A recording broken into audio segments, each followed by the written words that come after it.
Hello everyone, स्वागत है आप सभी का हमारे यूट्यूब चैनल तेजल क्लासेज में। अगर हमारे चैनल पर पहली बार आए हो तो चैनल को सब्सक्राइब कर लो और बेल आइकन को प्रेस कर लो ताकि हमारी अगली वीडियो का नोटिफिकेशन मिल सके आपको सबसे पहले। तो आज हम पढ़ने वाले हैं भारत का संविधान। तो आज का पहला क्वेश्चन है वो होगा, भारतीय संसद किसी राज्य के नाम या सीमा में परिवर्तन कर सकती है? कब कर सकती है? भारतीय संसद है जो किसी राज्य के नाम या सीमा में परिवर्तन कब कर सकती है? तो इसका पहला ऑप्शन है सामान्य बहुमत द्वारा, दूसरा ऑप्शन है पूर्ण बहुमत द्वारा, और तीसरा है मत देने वाले सदस्यों के 2/3 बहुमत द्वारा, और चौथा है मत देने वाले सदस्यों के 2/3 बहुमत और सदस्यों की कुल संख्या के पूर्ण बहुमत द्वारा।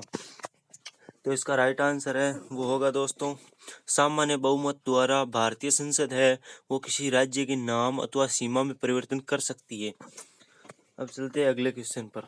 नेक्स्ट क्वेश्चन है वो होगा, संघ लोक सेवा आयोग के सदस्यों को पद से हटाया जा सकता है? संघ लोक सेवा आयोग के सदस्यों को पद से कब हटाया जा सकता है?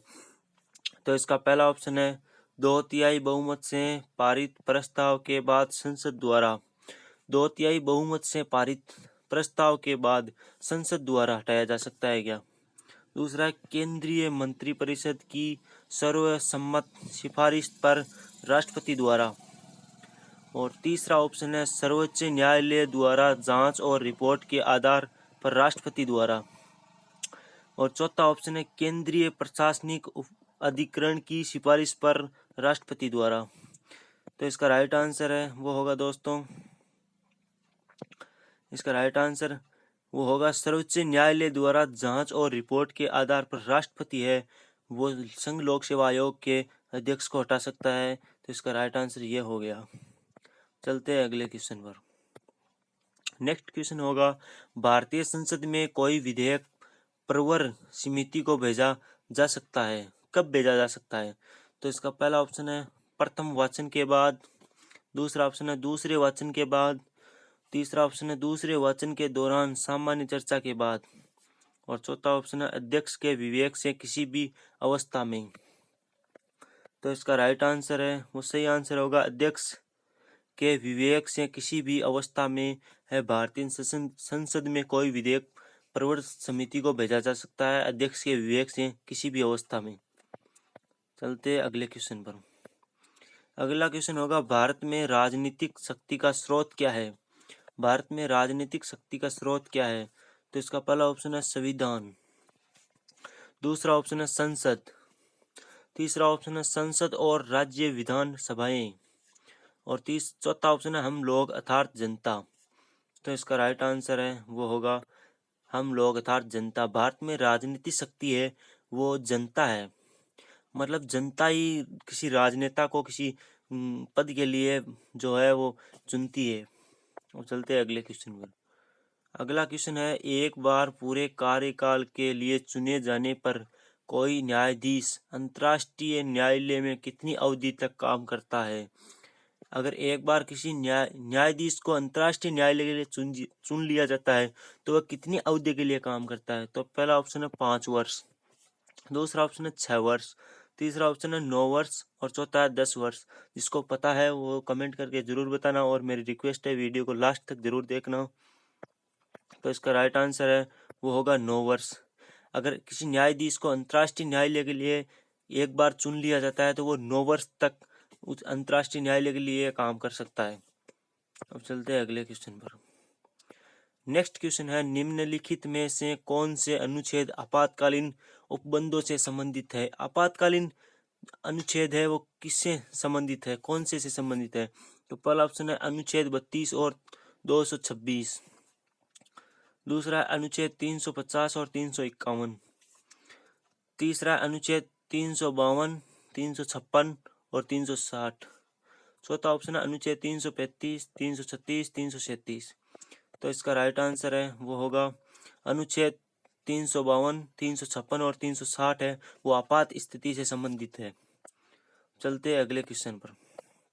अगला क्वेश्चन है वो ये है, संसद सदस्यों को देय वेतन और भत्तों का निर्णय किया जाता है। संसद सदस्यों के देय वेतन उनके जो वेतन भत्ता है उसका निर्णय कब किया जाता है, किसके द्वारा किया जाता है? तो इसका पहला ऑप्शन है राष्ट्रपति द्वारा, दूसरा ऑप्शन है मंत्रिमंडल द्वारा, तीसरा ऑप्शन है संसद द्वारा और चौथा है वित्त आयोग द्वारा। तो इसका राइट आंसर है वो होगा दोस्तों संसद द्वारा। संसद के सदस्यों का जो वेतन और भत्ता है वो संसद द्वारा निर्णय किया जाता है। चलते हैं अगले क्वेश्चन पर। अगला क्वेश्चन होने वाला है हमारा, भारत के संविधान के किस अनुच्छेद के माध्यम से तत्कालीन जम्मू और कश्मीर राज्य को विशेष दर्जा दिया गया था? यहाँ ध्यान देना दोस्तों, दिया गया था, यानी यह तत्कालीन विशेष राज्य का दर्जा है, वो अब नहीं है, पहले दिया गया था। तो पहला ऑप्शन है 324, दूसरा 311, तीसरा 370 और चौथा 356। तो इसका राइट आंसर है वो होगा 370। भारत के संविधान के अनुच्छेद 370 के तहत जम्मू और कश्मीर को विशेष राज्य का दर्जा दिया गया था, लेकिन वो अब नहीं है दोस्तों। अब चलते हैं अगले क्वेश्चन पर। अगला क्वेश्चन है वो होने वाला है, संसद के दोनों सदनों का सत्रावसन करने का अधिकार किसके पास है? संसद के दोनों सदनों का सत्रावसन करने का अधिकार किसके पास है? तो इसका पहला ऑप्शन है राष्ट्रपति के पास है, दूसरा उपराष्ट्रपति, तीसरा प्रधानमंत्री और चौथा लोकसभा का अध्यक्ष। तो इसका राइट आंसर है वो होगा राष्ट्रपति। संसद के दोनों सदनों का सत्रावसन करने का अधिकार केवल राष्ट्रपति के पास है। अब चलते हैं अगले क्वेश्चन पर। अगला क्वेश्चन है वो होने वाला है, निम्नलिखित भारतीय राज्यों में से 3 स्तरीय पंचायती राज्य प्रणाली सबसे पहले किसने अपनाई थी? 3 राज्य प्रणाली सबसे पहले किसने अपनाई थी? त्रिस्तरीय पंचायती राज व्यवस्था। तो इसका पहला ऑप्शन है आंध्र प्रदेश, दूसरा है उत्तर प्रदेश, तीसरा है गुजरात और चौथा है राजस्थान। तो इसका राइट आंसर है वो होगा दोस्तों राजस्थान। त्रिस्तरीय पंचायती राज सबसे पहले राजस्थान ने अपनाई थी। अब चलते हैं अगले क्वेश्चन पर। अगला क्वेश्चन है वो है, सामाजिक न्याय के उद्देश्य का उल्लेख भारतीय संविधान में कहाँ किया गया है? सामाजिक न्याय के उद्देश्य का उल्लेख भारतीय संविधान में कहाँ किया गया है? तो पहला ऑप्शन है अनुच्छेद 14, दूसरा अनुच्छेद 16, तीसरा अनुच्छेद 15 और चौथा होगा उद्देश्य का प्रस्तावना। तो इसका राइट आंसर है वो होगा दोस्तों प्रस्तावना, उद्देश्य का। सामाजिक न्याय के उद्देश्य का उल्लेख है वो प्रस्तावना में किया गया है, संविधान के प्रस्तावना में किया गया है। चलते हैं अगले क्वेश्चन पर। अगला क्वेश्चन है, अनुच्छेद 352 के तहत अंतर्गत लागू आपात स्थिति के दौरान निम्नलिखित में से कौन से संवैधानिक उपबंध निलंबित रहते हैं? क्या क्या चीजें हैं जो निलंबित रहती है आपात स्थिति के दौरान? तो इसका पहला ऑप्शन है राज्य के नीति निर्देशक सिद्धांत, दूसरा संशोधन प्रक्रियाएं, तीसरा मूल अधिकार और चौथा है न्यायिक समीक्षा। तो इसका राइट आंसर है वो होगा मूल अधिकार। अगर किसी राज्य में है वो आपात स्थिति लग जाती है तो जो व्यक्ति के मूल अधिकार है वो निलंबित रहते हैं। अब चलते हैं अगले क्वेश्चन पर। अगला क्वेश्चन है वो है, किस आयु तक के बच्चों को किसी फैक्ट्री, खान, खतरनाक काम में नियुक्त करने की मनाही है? फैक्ट्री, खान, इनमें कितने वर्ष तक के बच्चों को काम करने की मनाही है? तो पहला ऑप्शन है 10 वर्ष, दूसरा है 12 वर्ष, तीसरा है 14 वर्ष, चौथा है 16 वर्ष। इसका आंसर तो दोस्तों सभी को पता होगा, कमेंट करके जरूर बताना। तो इसका आंसर है वो होगा दोस्तों 14 वर्ष। अगर बच्चा 14 वर्ष से छोटा है तो वह बाल श्रम माना जाएगा। अब चलते हैं अगले क्वेश्चन पर। अगला क्वेश्चन होगा वो होगा, गोवध पर केंद्र सरकार को कानून बनाने का संवैधानिक अधिकार कहाँ निहित है? गोवध पर केंद्र सरकार को कानून बनाने का संवैधानिक अधिकार कहाँ निहित है? तो पहला ऑप्शन है प्रविष्टि 17 अनुसूची 7 में सूची 3 पशुओं पर क्रूरता निवारण, दूसरा अनुच्छेद 248 के तहत अंतर्गत अवशिष्ट शक्तियाँ, तीसरा आपातकालीन शक्तियाँ और चौथा है निदेशक सिद्धांतों में अनुच्छेद 48। तो इसका राइट आंसर है वो होगा अनुच्छेद निदेशक सिद्धांतों में अनुच्छेद 48। अनुच्छेद 48 है वो गोवध केंद्र सरकार को कानून बनाने का संवैधानिक अधिकार है। चलते अगले क्वेश्चन पर। अगला क्वेश्चन है वो है, नौकरियां और शैक्षणिक संस्थानों में समाज के कमजोर वर्ग के लिए आरक्षण उपलब्ध कराने हेतु केंद्र सरकार को संविधान का कौन सा प्रावधान अधिकार देता है? जो नौकरियां और शैक्षणिक संस्थान में कमजोर वर्ग के हैं, जो एसएसटी है या ओबीसी है, एसटी है, इनके लिए आरक्षण उपलब्ध कराने के लिए संविधान का कौन सा प्रावधान अधिकार देता है? तो इसका पहला ऑप्शन है अनुच्छेद 14, दूसरा अनुच्छेद 16, तीसरा अनुच्छेद 46 और चौथा अनुच्छेद 19। तो इसका राइट आंसर है वो होगा अनुच्छेद 16 में है, जो कमजोर वर्ग है उसके लिए आरक्षण ने वो अनुच्छेद 16 में प्रदान किया गया है। चलते अगले क्वेश्चन पर।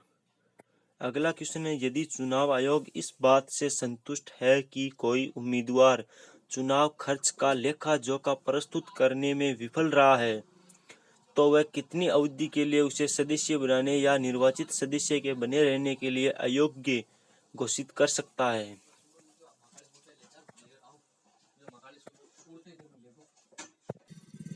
तो इसका पहला ऑप्शन है 2 वर्ष, दूसरा ऑप्शन है 3 वर्ष, तीसरा ऑप्शन है 4 वर्ष और चौथा ऑप्शन है 5 वर्ष।